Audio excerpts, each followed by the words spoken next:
प्यारे बच्चों, पिछले वीडियो में हमने +1 क्लास यानी कि 11वीं क्लास का इम्पोर्टेंट आर्टिकल सेंट्रीपिटल फोर्स के बारे में बताया था और आपको कहा था कि नेक्स्ट वीडियो में हम उसी सेंट्रीपिटल फोर्स की एप्लीकेशंस करेंगे डेली लाइफ में, और साथ में कुछ न्यूमेरिकल्स भी आज हम करने वाले हैं।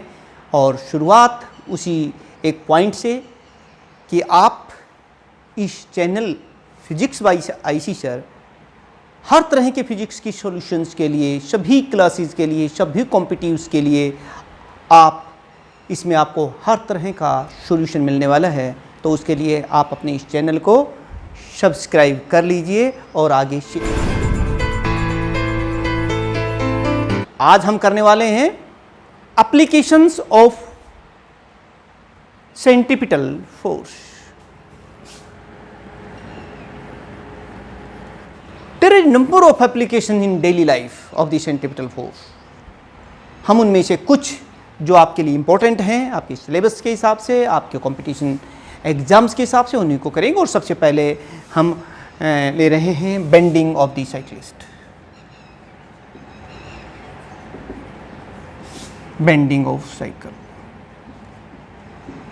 यानी बच्चों, कई बार आपने हमेशा ही चलाते हो, जब साइकिल मोटरसाइकिल चलाते हैं और जब टर्न लेते हैं तो साइकिल झुका लेते हैं सर्कुलर पाथ के सेंटर की तरफ सेंट्रीपिटल फोर्स प्रोवाइड करने के लिए। और रेस में देखा होगा आपने, जब मोटरसाइकिल की रेस आपने टीवी में देखी होगी, तो वो तो क्योंकि उनकी स्पीड ज़्यादा होती है तो वो बिल्कुल ही ऐसे हो जाते हैं जैसे गिरने वाले हैं। बहुत ज़्यादा झुकना पड़ता है। क्यों झुकना पड़ता है, इन सब के आंसर्स आज आपको यहाँ मिलने वाले हैं। चलिए देखते हैं। और क्यों कई बार ऐसा होता है कि जब टर्न लेते समय ज़्यादातर एक्सीडेंट्स कहाँ होते हैं, गाड़ियों के मोड़ के ऊपर होते हैं। क्यों होते हैं, उन सब के जवाब भी आज ही आपको मिलने वाले हैं। तो इस वीडियो को अंत तक ध्यान से देखें और जो भी इंपॉर्टेंट पॉइंट्स अपने नोट्स बनाते चले बेटे। खुद की जो चीज़ होती है ना, वो ज़्यादा इंपॉर्टेंट होती है। बुक्स में क्या लिखा है, अलग अलग लोगों के नोट्स क्या हैं, उन सब के आपने परचेज कर लिए, उससे ज्ञान वृद्धि नहीं होती है। आपने समझा क्या है और उसको ही आप अपनी भाषा में अपने नोट्स बनाते चलेंगे, वो आपके लिए इम्पोर्टेंट है। फिर भी अगर आपको इनके रिटर्न नोट्स चाहिए तो मैं आपको प्रोवाइड करेंगे, इसमें लिंक देंगे। आप बताना कि हमें ये चाहिए तो हम वो भी आपको प्रोवाइड कर देंगे। लेकिन अच्छा ये रहेगा कि आप अपने नोट्स स्वयं बनाएं। चलिए, बेंडिंग ऑफ द साइक्लिस्ट, ये देखिए।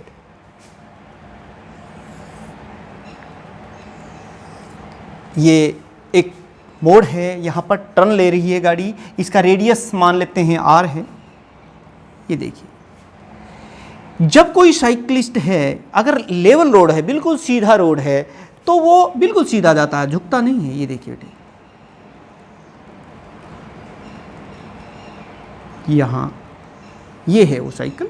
और अगर तो मैं पहले वाली पोजीशन लिख रहा हूँ कि अगर सीधा जा रहा है तो साइकिल इस तरह से जाएगी, लेकिन जैसे ही वो एक टर्न लेता है तो उसकी साइकिल जो है वो बेंड हो जाती है। देखिए, लाइक दिस, ये बेंड हो गई बेटे, झुक गया है वो मोड़ की तरफ। और ये देखिए, ये है साइकिलिस्ट। मैं एक बार इसको आप देख लीजिए। साइकिल जो है बहुत बढ़िया नहीं बन रही है, मॉडल है। ये देखिए, ये इनके टायर्स के हैं और कितने डिग्री पर ये झुक गए हैं। ये है वो एंगल थीटा। अगर तो साइकिलिस्ट सीधा है, लेवल रोड है, स्ट्रेट रोड है, जब तो सीधा जा रहा है, उसे झुकने की जरूरत नहीं है, क्योंकि वो सर्कुलर पाथ नहीं है, वो लीनियर पाथ है। तो वहाँ पर इसका वजन नीचे की तरफ हो जाएगा, साइकिल और साइकिलिस्ट का, और नॉर्मल रिएक्शन इसकी ऊपर की तरफ हो जाएगी। लेकिन जो बेंडेड पोजीशन है, ये है थीटा एंगल ऑफ बेंडिंग। जब ये बेंडेड पोजीशन में होता है तब देखिए इसका जो वजन है बेटे, मैं इन दोनों की बात कर लेता हूँ, साइकिल और साइक्लिस्ट, उन दोनों का ही वजन हो गया है mg। This act in vertically downward direction. और देखिए, नॉर्मल रिएक्शन जो इस केस में आप लोग देख रहे हैं वो ये है, r is the normal reaction. ये देखिए, अगर ये थीटा है तो फिर ये भी थीटा ही है। हम इस r को 2 परपेंडिकुलर कंपोनेंट्स में यहाँ रिजोल्व करेंगे तो एंगल के साथ जो कंपोनेंट होता है उसे हम क्या कहते हैं, r कोस थीटा, और जो दूसरा कंपोनेंट होता है वो होता है r साइन थीटा। प्यारे बच्चों, ये जो आर कोस थीटा है ना, ये इस साइक्लिस्ट के वजन को बैलेंस करेगा, और ये जो आर साइन थीटा है, ये सर्कुलर पाथ जो घूम रहा है उसके सेंटर की तरफ एक्ट कर रहा है, और ये सेंट्रीपिटल फोर्स प्रोवाइड कर रहा है, और वो कह देते हैं mv²/r। चलिए, मैं आप क्या कहा, क्या पढ़ा अभी तक आपने? पढ़ा कि when a cyclist take a turn on a circular road, he bend inwards in order to provide necessary centripetal force, क्योंकि बिना सेंट्रीपिटल फोर्स के डायरेक्शन चेंज नहीं हो सकती। ऐसे झुक करके वजन का कुछ हिस्सा सर्कुलर पाथ के सेंटर की तरफ लगा दिया है, और वही वजन जो है वो सेंट्रीपिटल फोर्स प्रोवाइड करेगा। Cyclist bend inwards to provide the necessary centripetal force. Let us write here, हम पॉइंट्स लिख देते हैं। mg is the weight of, हम ये देखना चाहते हैं कि कितने एंगल पर साइक्लिस्ट बेंड हुआ है। Weight of cycle and cyclist, ठीक है, acting in vertically downward direction, और ये किस पोर्शन में है, और थीटा क्या है यहां पर? Theta is the angle of bending of the cyclist. और क्या चीज देख रहे हैं हम यहां? R is the normal reaction of cycle and cyclist, इसकी नॉर्मल रिएक्शन है। Resolve are in two perpendicular components. Resolve are in two perpendicular components. कौन कौन से हैं वो देख लीजिए। एक है जो एंगल के साथ कंपोनेंट है, वो है r cos theta, r cos theta, which balance the weight of the body. And दूसरा जो कंपोनेंट आप देख रहे हैं वो है r sin theta, which provide the necessary centripetal force and it acts towards the center of the circular path. और एक और बात मैं यहां लिख देता हूं कि यहां पर ये v क्या है, यहां पर लिख देते हैं, let v is the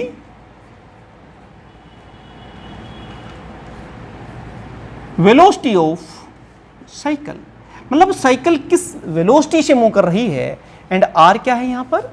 are is the radius of circular path. ये तमाम बातें आपने लिख देनी है, जो आप देख रहे हैं वो सारी बातें लिख देनी है, ठीक है।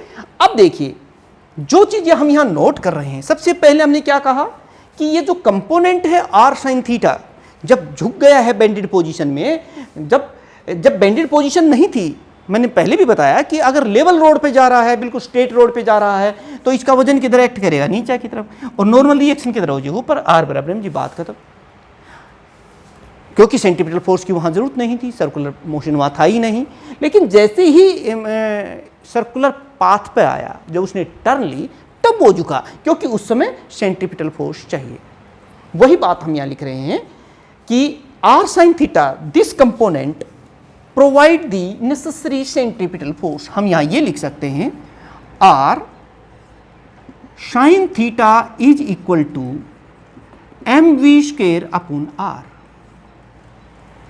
और दूसरे जो है, खाली सेंट्रीपिटल फोर्स नहीं कि हमने सारा वजन लगा दिया, हमें अपने वजन को भी बैलेंस करना है, अपनी साइकिल को, अपनी मोटरसाइकिल को, उसको भी बैलेंस करना है। तो r cos theta is equal to mg। ये दूसरी इक्वेशन मैं यहां लिख देता हूं, r cos theta is equal to mg। This is second equation. ये देखिए, on dividing these two equation, इन दोनों इक्वेशंस को आप डिवाइड कर दीजिए, लेफ्ट को लेफ्ट से डिवाइड कर दीजिए और राइट को राइट से डिवाइड कर दीजिए। यानी कि मैं ये कहना चाह रहा हूं कि equation 1 divided by equation 2 gives, इसमें हमें क्या मिलेगा? साइन थीटा और कोस थीटा, ये क्या हो जाएगा? Tangent theta, and it is equal to, इसको जब हम इससे डिवाइड करेंगे तो यहाँ पर आ जाएगा v², नीचे आएगा rg। ये देखिए बेटे, this equation gives the angle of bending of the cyclist. और ये एंगल ऑफ बेंडिंग जो आप देख रहे हैं ये किन किन पॉइंट्स पे डिपेंड कर रहा है वो और देख लीजिए बेटे, कौन कौन से ऐसे फैक्टर हैं जिन पर ये एंगल ऑफ बेंडिंग डिपेंड कर रहा है। सबसे पहले हम लोग देख रहे हैं कि एंगल ऑफ बेंडिंग यानी tangent theta is directly proportional to v²। जितनी तेज मोटरसाइकिल जाएगी, साइकिल जाएगी, उतना ही एंगल ऑफ बेंडिंग भी ज्यादा होगा। ये देखिए, और यही तो मैं पॉइंट था, जो मोटरसाइकिल जो रेस लेते हैं वो बहुत तेज होती है उनकी गति, इसलिए उनको ज़्यादा झुकना पड़ता है। कई बार तो वो बिल्कुल हॉरिजॉन्टल से ही हो जाते हैं। और दूसरा पॉइंट हम क्या देख रहे हैं कि दिस टेंजेंट थीटा यानी कि angle of bending is inversely proportional to the radius of the circular path. भाई अगर बड़ा सर्कल है तो बहुत ज़्यादा झुकने की जरूरत नहीं पड़ती। अगर बहुत तेज मोड़ है यानी कि रेडियस छोटा है, ये देखिए इस तरह से अगर टर्न लोगे आप, आर कम है तो वहां पर क्या है, आर कम होगा तो एंगल ऑफ बेंडिंग ज्यादा होगा, क्योंकि एंगल ऑफ बेंडिंग जो है it is universally proportional to the radius of the circular path. वो चीज आपने देख ली। यहां देखिए सर्कल ज्यादा है, रेडियस ज्यादा है तो एंगल ऑफ बेंडिंग कम होगी। बाकी तो सारा रोल यहाँ पर किसका है, ग्रेविटी का, वो तो है ही। तो ये चीज़ देख सकते हैं कि angle of bending depends on the velocity of the cycle and the radius of the circular path, और किस तरह से है वो चीज़ आपने देख ली। तो बेटे ये था हमारा एक महत्वपूर्ण इंपॉर्टेंट एप्लीकेशंस। एक और एप्लीकेशन हम लोग करते हैं। आप कहेंगे सर कि साइकिल मोटरसाइकिल को तो हम झुका लेते हैं लेकिन बड़े व्हीकल को नहीं झुका पाते, तो उनको सेंट्रीपिटल फोर्स कहाँ से मिल जाता है, वो चलिए इसको देख लेते हैं। आपको पता चल जाएगा थोड़ी देर बाद कि उनको भी कोई ना कोई कहीं ना कहीं से तो सेंट्रीपिटल फोर्स मिलता है। Motion of vehicle on level road, ये वही एक सर्कुलर पाथ है, रोड है, और ये लेवल रोड है बेटे। यहां से जब कोई बस ऐसे आ रही है, इस तरह से बस आती है, कोई ट्रक आता है, कोई गाड़ी आती है, जब टर्न लेती है तो क्या होता है ये देखिए। मैं उस गाड़ी का कुछ हिस्सा बना देता हूं यहां पे। ये उसका फ्रंट का हिस्सा है बेटे, ये गाड़ी है पूरी, आप देख सकते हैं, और भी है पीछे। तो क्या हो रहा है, जैसे ही ये गाड़ी टर्न लेती है, जैसे ऐसे टर्न लेती है, तो हमने यूनिट के शुरुआत में आपको इनर्शिया ऑफ डायरेक्शन की बात बताई थी कि जैसे ही ये टर्न लेती है तो बाहर की तरफ इसका मोमेंट होता है, क्योंकि ये गाड़ी के उधर ही जाना चाहती है, लेकिन जब टर्न कर लेते हैं तो इनर्शिया ऑफ डायरेक्शन की वजह से this tends to move in outward direction. और अभी हमने पिछले वीडियो में पढ़ा था फ्रिक्शन के बारे में कि जैसे ये स्लाइड करने की कोशिश करेगी पीछे की तरफ, बाहर की तरफ, तो अंदर की तरफ जो है इन टायर्स के इधर इधर फ्रिक्शन डेवलप हो जाएगा। ये मान लो F1 है और इस टायर के बीच में इधर ये F2 है, ठीक है। तो ये किधर एक्ट कर रहे हैं सारे, ये इस सर्कुलर पाथ के सेंटर की तरफ इधर एक्ट कर रहे हैं बेटे। ये देखिए, या मैं ये कह सकता हूँ कि ये जो F1 है प्लस F2 है, और भी टायर, सभी टायर्स को मैं यहाँ नहीं दिखा रहा हूँ, लेकिन सबका जोड़ जो है वो मान लो कितना हो गया, F हो गया बेटे। ये जो फोर्स है ये किधर एक्ट कर रहा है, it acts towards the centre of the circular path and it provide the necessary centripetal force. मान लो इस पूरी गाड़ी का जो वजन मास है वो m है, और ये कितनी गति से मूव कर रहा है, ये देखिए r क्या है, radius of the circular path. यहाँ पर भी देखिए, इसके लिए यहाँ पर नॉर्मल रिएक्शन कितनी मान लेता हूँ, R1। इस टाइप में इसमें कितनी है, R2। और तो अगर इनको कलेक्टिवली ले लें तो R1 प्लस R2, जैसे हमने F1 प्लस F2 F को ले लिया है, तो R1 प्लस R2 क्या ले लेते हैं, वो टोटल R है बेटे। R is the normal reaction सभी टायर्स के बीच का, इस तरीके। चलिए हम जो बात यहाँ कह रहे थे उसका मतलब अब आपको समझ में आ गया कि अगर बिल्कुल लेवल रोड है और कोई गाड़ी हैवी व्हीकल जो है टर्न ले रहा है, तो उनको सेंट्रीपिटल फोर्स प्रोवाइड करता है हमारा फोर्स ऑफ फ्रिक्शन जो रोड और टायर्स के बीच में होता है। यानी when a vehicle take a turn on the circular path, then the force of friction provide the necessary centripetal force to take the turn. अब यहां पर ये सारी बातें आप लिख सकते हैं कि लेट अस राइट हियर, जो पॉइंट्स में लिखना चाहता था यहां पर, ये देखिए बेटे, m is the mass of vehicle, पूरा मास ले लेते हैं, और f क्या है, f is the force of friction, ये भी लिख दिया हमने। v क्या है, v इज द वेलोसिटी और speed of vehicle, and r क्या है, radius of circular path.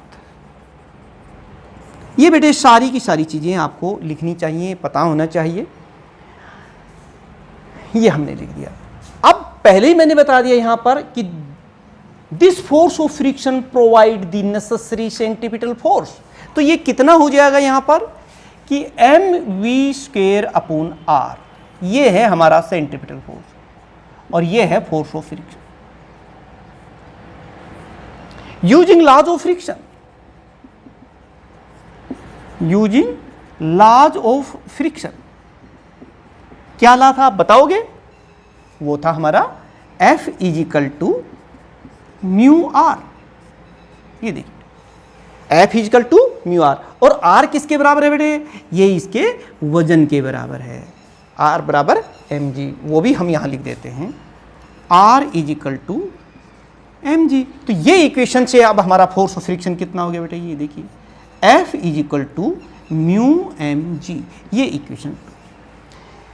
Put this value of the F from equation 2 in equation 1। यहां पर आप इसको लिख दीजिए। तो देखिए हम क्या लिखेंगे यहां पर, mv² by r is equal to, ये f के स्थान पर ये लिख देते हैं म्यू mg। ये म्यू क्या है? कोफिशिएंट ऑफ फ्रिक्शन, किसका? रोड का है। आप मैंने पहले बताया था आपको कि इसको खुरदरा बनाया जाता है, रफ बनाया जाता है। मोड़ के ऊपर देखना काफी उसको रफ करते हैं ताकि म्यू ज्यादा हो जाए। यहां से m से m में यहां कैंसिल हो गया है, और यहां से आप देख रहे हैं कि v² equal to mu g R, ये लिख दिया। और यहां से एक बहुत महत्वपूर्ण रिजल्ट हमारे पास आ गया है। v कितना हो जाएगा? ये देखो v² equal to mu g R, तो फिर ये कितना हो जाएगा? Mu g R root. प्यारे बच्चों, ये एक महत्वपूर्ण रिजल्ट जिसका अभी हम न्यूमेरिकल भी इसके बाद कुछ करेंगे जिसमें ये यूज होते हैं, कि अगर आप मोड़ के ऊपर टर्न लेते समय सेफ ड्राइविंग करना चाहते हैं, सेफ टर्न लेना चाहते हैं, तो आपकी वेलोसिटी ज़्यादा से ज़्यादा इस फैक्टर के बराबर होनी चाहिए, या तो बराबर होनी चाहिए या फिर कम होनी चाहिए। It must be either less than और equal to for the safe turn. ये चीज, this equation gives the velocity of the vehicle for a safe turn. जो सेफ टर्न करते हैं उसके लिए, मतलब अगर आपकी वेलोसिटी इससे ज्यादा हुई तो फिर स्लिप कर जाएंगे। जैसे टर्न कर रहे हैं, तेजी से जा रहे हैं, तो ये इधर स्लिप कर जाए, क्योंकि फ्रिक्शन, ये जो सेंट्रीपिटल फोर्स है ना, वो कम मिला इसको। तो उसको इसीलिए कहा जाता है go slow on a circular road. जब भी टर्न लेते हैं तो गाड़ी को धीरे कर लीजिए, ताकि स्पीड हमारी शेप स्पीड से कम हो जाए। और गाड़ियों में जो हाईवेज है उस पर लिखा भी होता है 60, 30, 40 जैसे टर्न होते हैं, वो इसी फैक्टर से निकाला जाता है। ये है this equation 3 gives the, it is the velocity of vehicle for safe turn. प्यारे बच्चों, इसमें आपको ये फार्मूला याद रखना है। आपको क्या करेंगे? कोएफिशिएंट ऑफ फ्रिक्शन दे देंगे, रेडियस दे देंगे, और कहेंगे कि द स्पीड ऑफ व्हीकल या speed of vehicle is this. क्या वो अपनी गंतव्य तक सेफ पहुंचेगा या हॉस्पिटल पहुंचेगा? क्योंकि जब आप इस फार्मूले से निकालेंगे वो जो स्पीड है उसकी व्हीकल की, अगर तो इससे कम है तब तो सही है, घर तक पहुंचेगा। अगर उसकी स्पीड इस फार्मूले से निकाली गई स्पीड से ज़्यादा है तो वो स्लिप करेगा और फिर कहाँ जाएगा आप समझ सकते हैं। तो इस तरीके से कुछ न्यूमेरिकल्स, कुछ क्वेश्चंस आपको आने चाहिए। तो दिस इज दैट, तो ये फार्मूला आपको याद रखना है। अब एक बात कह सकते हैं कि कई जगहें जो है जब बारिश का टाइम आ जाता है तो फ्रिक्शन जो है वो रिलायबल काफ़ी होता नहीं है। मान लो टर्न ले रहे हैं, वहाँ पर कई बार कोई गोल्ड, कोई रोलिंग फ्रिक्शन क्योंकि कम होता है, कोई रोड़ी या इस टाइप की चीज़ पड़ी हुई है, कोई ऑयल, ग्रीस या पानी या बारिश के टाइम पे स्लिपरी हो गया है, तो ये जो फ्रिक्शन है ना ये कोई बहुत ज़्यादा रिलायबल फैक्टर है नहीं। और व्हीकल्स तो हाईवेज पे बड़ी स्पीड से जाते ही हैं, तो फिर क्या किया जाए प्यारे बच्चों, इसका भी एक तोड़ निकाल दिया गया है। क्या किया जाता है कि ये जो रोड है इनको थोड़ा सा झुका हुआ बनाया जाता है, ताकि जो व्हीकल्स उसके ऊपर से जाएं वो जब जैसे ही टर्न ले तो वो अपने आप झुक जाएं और बैंड हो जाएं और जो नेसेसरी सेंट्रीपिटल फोर्स है वो मिल जाए। चलिए उसे कहते हैं बैंकिंग ऑफ रोड। अब हम उसी को देखेंगे कि वो ऑन ए लेवल रोड, जैसा कि हमने थोड़ी देर पहले आपको बताया, force of friction provide the necessary centripetal force, but frictional force is not a reliable factor. That is why the roads are slightly bent on circular path और on the turns like this. जैसे ये हमारे पास, in order to show that when the vehicles moves on that gate turn, ये देखिए बेटे, ये road जो होता है वो थोड़ा सा इस तरह से झुका दिया जाता है। यहाँ पर ये जो थीटा है ये एंगल ऑफ बैंकिंग है। फिर सुन लीजिए कि the roads are slightly bent so that when the vehicles moves on that get bend to provide necessary centripetal force for the safe driving. तो देखिए बेटे क्या हो रहा है यहाँ पर, अब मैं वही बात लिख रहा हूँ। वैसे तो सारे किसी भी व्हील के बहुत पहिए होते हैं, ट्रेन में एक पहिए का यहाँ एग्जांपल लेके चलते हैं और यही वो है।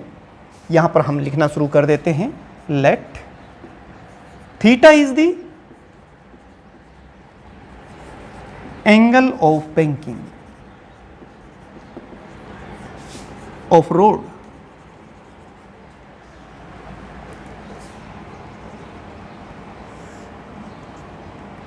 mg. mg is the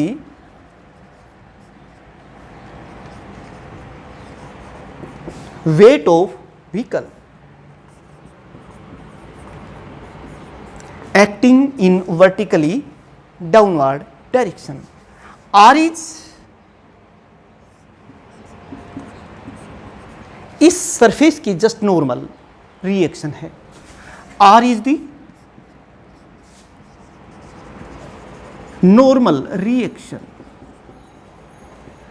अब हम क्या करेंगे, ये देखिए जितना ये एंगल है उतना ही ये वाला पार्ट है, ये देखिए बेटे ये भी थीटा है, क्योंकि जितना ये बिल्कुल लेवल रोड होता तो mg बराबर r हो जाता, बैलेंस हो जाता, लेकिन जैसे ही यहाँ टर्न किया तो ये भी एंगल है।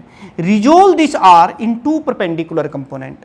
जो एंगल के साथ कंपोनेंट होता है बेटे वो क्या होता है, r cos थीटा, और जो दूसरा कंपोनेंट होता है वो होता है r sin थीटा। और यही r sin थीटा जो है वो नेसेसरी सेंट्रीपिटल फोर्स प्रोवाइड कर रहा है, और ये जो r cos थीटा है ये इस व्हीकल के वेट को बैलेंस कर रहा है। मैं यही कह रहा हूं, resolve r in to perpendicular component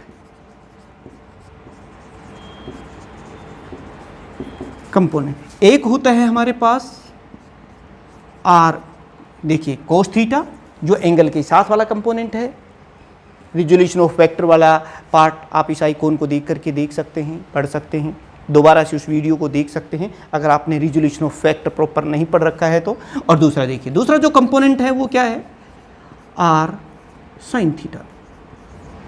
this R sine theta provide the necessary centripetal force, यानी कि मैं ये कहना चाह रहा हूं यहां पर कि R sine theta is equal to M V square upon R. यहां m मास है, v is the velocity of this vehicle और r पहले की तरह है radius of the circular path. No problem, एक इक्वेशन हमारे पास आ गई है। और ये जो दूसरा कंपोनेंट है r cos theta, it balances the weight of the vehicle, यानी r cos theta is equal to mg। दोनों हो गए हैं। अब पहले की तरह divide equation 1 by equation 2। Equation 1 divided by equation 2 gives, ये देखिए बेटे, जब लेफ्ट को लेफ्ट से डिवाइड करेंगे तो आर से आर कैंसिल हो जाएगा और sine theta divided by cos theta, ये क्या होता है, tangent theta, and it is equal to, यहां से देखो एम से एम कैंसिल हो जाएगा और हमारे पास आ जाएगा वी स्क्वायर बाई आर। मतलब वो जो साइकिल को हमने बेंड किया था वही काम यहां इस रोड के झुकने से भी वही चीज हो गई है।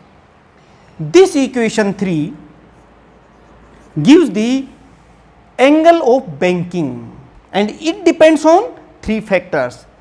1 the velocity of the vehicle, radius of the circular path. यहां से स्पष्ट हो रहा है कि tangent theta is directly proportional to V square and it is inversely proportional to R. जितने जहां हाईवेज होते हैं, जहां से व्हीकल्स बहुत तेज स्पीड से गुजरते हैं, तो वहां तो बहुत ज्यादा एंगल ऑफ बेंडिंग, क्योंकि वी स्क्वायर के डायरेक्टली प्रोपोर्शनल है। जहां स्पीड ज्यादा होती है व्हीकल्स की, वहां पर एंगल ऑफ बैंकिंग ज्यादा रखा जाता है, और जहां कम होती है वहां पर कम रखा जाता है, क्योंकि वहां पर डिपेंड करता है कि किस स्पीड से व्हीकल्स वहां से पास होते हैं। And it is inversely proportional to the radius of the circular path. जैसे जैसे रेडियस को आप इंक्रीज करेंगे तो एंगल ऑफ बैंकिंग उसी हिसाब से कम बत्ती हो जाता है। तो प्यारे बच्चों, ये था सभी तरह के सॉल्यूशंस जो सेंट्रीपिटल फोर्स क्या होते हैं वो हमने पिछले वीडियो में पढ़ा, और इस वीडियो में हमने देखा कि सेंट्रीपिटल जो फोर्स है उसके एप्लीकेशंस डेली लाइफ में क्या हैं। और भी बहुत हैं, आप इन चीज़ों को पढ़िए, इनका रीजंस आपको आना चाहिए। और जैसे कि हमारे जो सन है उसके चारों तरफ पृथ्वी घूम रही है, ये भी तो सर्कुलर मोशन है। इसको सेंट्रीपिटल फोर्स कौन देता है? सन और पृथ्वी के बीच में जो ग्रेविटेशनल फोर्स है, it provide the necessary centripetal force. ये भी एप्लीकेशन ही है इसकी। और आप देख सकते हैं कि अगर हम एटम की बात करें तो एटम में न्यूक्लियस के चारों तरफ इलेक्ट्रॉन्स मूव करते हैं, तो इलेक्ट्रॉन्स और न्यूक्लियस के बीच में जो इलेक्ट्रोस्टैटिक फोर्स होता है, that will provide the necessary centripetal force. ये याद रखो कि जब भी कोई बॉडी सर्कुलर पाथ में घूम रही है तो कोई ना कोई फोर्स उसे सेंट्रीपिटल फोर्स जो है दे रहा है, तभी उसकी डायरेक्शन चेंज होगी, डायरेक्शन बदलती है। उस डायरेक्शन को सर्कुलर पाथ में बदलने का काम सिर्फ सेंट्रीपिटल फोर्स ही करता है। तो प्यारे बच्चों, चलिए ये था। अब हम एक न्यूमेरिकल कर लेते हैं क्वेश्चन। बेटे देखते हैं क्या हम कोई एक न्यूमेरिकल, आप न्यूमेरिकल करें, पढ़ें क्या लिख रहा हूं मैं। Can the car take a safe turn on circular path if, इसमें आप म्यू जो कोफिशिएंट है इसको 0.3 ले लीजिए। बता दी मैंने अभी बताया ना कि इस तरह के क्वेश्चन पूछ सकते हैं कि गाड़ी चला रहा है, उस गाड़ी की जो स्पीड है वो 72 किलोमीटर पर आवर है, जैसे ही टर्न लेता है तो फिर क्या वो सेफ टर्न लेगा, क्या वो पहुंच जाएगा, कहाँ पहुंचेगा? अगर तो वही बात जो पहले गिवन जो डाटाज हैं वो लिख लीजिए। क्या है, स्पीड कितनी है उसकी? उसकी स्पीड है 72 किलोमीटर पर आवर। तो इसको आप मीटर पर सेकंड में कन्वर्ट कर लीजिए 5/18 से मल्टीप्लाई करके, और ये हो जाएगा 20 मीटर पर सेकंड, यानी कि उसकी गति जो है इतनी है। अब हमने जो वेलोसिटी का फार्मूला निकाला था सेफ ड्राइविंग के लिए, वो अब आपको याद होना चाहिए। वो क्या है? वी नो, वो पॉइंट आपको पता होना चाहिए। v कितना होता है? हमने कहा था ना, it will be either less than equal to, वो था म्यू जी आर। म्यू क्या है, कोफिशिएंट ऑफ फ्रिक्शन है उस रोड का, जी एक्सेलरेशन ड्यू टू ग्रेविटी, और radius of the circular path इन्होंने दे रखा है 10 मीटर। तो चलिए वो चीज़ लिख दीजिए इसके अंदर और देखते हैं ये स्पीड हमारी कितनी आती है। म्यू कितना है 0.3, जी कितना है 9.8 और रेडियस कितना है 10 मीटर। इसको सिंप्लीफाई कर लीजिए और जब सिंप्लीफाई करेंगे तो ये लगभग आएगा 5.4 मीटर पर सेकेंड। आप इसको कर लीजिएगा, टाइम लगेगा। जैसे कि इसका डेसिमल हटाएंगे 10 से 10 हट जाएगा, 3 और ये हटाने के बाद लगभग इतना आएगा। यानी कि इसकी स्पीड जो है वो है 5.4 मीटर पर सेकेंड। ये है सेफ। इससे ज़्यादा तो स्पीड उसकी होनी ही नहीं चाहिए थी, इससे कम रहनी चाहिए थी अगर वो सुरक्षित अपने घर पहुंचना चाहता है। लेकिन अगला बहुत तेज़ी से चला रहा है, उसकी स्पीड कितनी है 20 मीटर पर सेकेंड। तो अब आपको आंसर पता चलेगा वो कहाँ पहुंचेगा।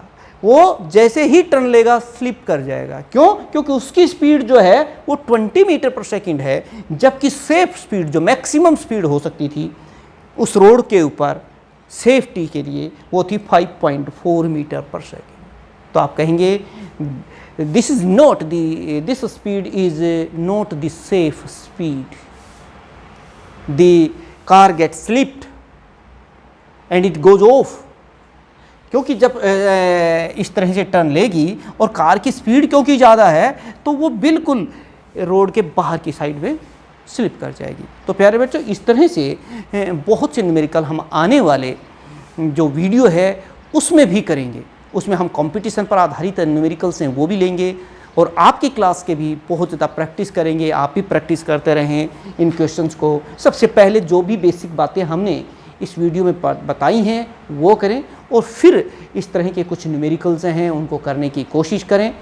और फिर आप देखेंगे धीरे धीरे आपका जो फिजिक्स की में जो रुचि है वो बढ़ती चली जा रही है, कॉन्फिडेंस लेवल बढ़ता जा रहा है। आप धीरे धीरे आप 100% जो स्कोरिंग है उसकी तरफ फिजिक्स में पहुंच जाएंगे। ये मेरा आपसे वादा है। बस आप तो हर वीडियो को देखते रहें सिस्टमेटिक वे से। कोई वीडियो बीच में मिस करेंगे तो फिर वो कुछ चीज़ें समझ में नहीं आती। और मिलते हैं नेक्स्ट वीडियो में एक नए टॉपिक के साथ। तब तक आपका बहुत बहुत धन्यवाद।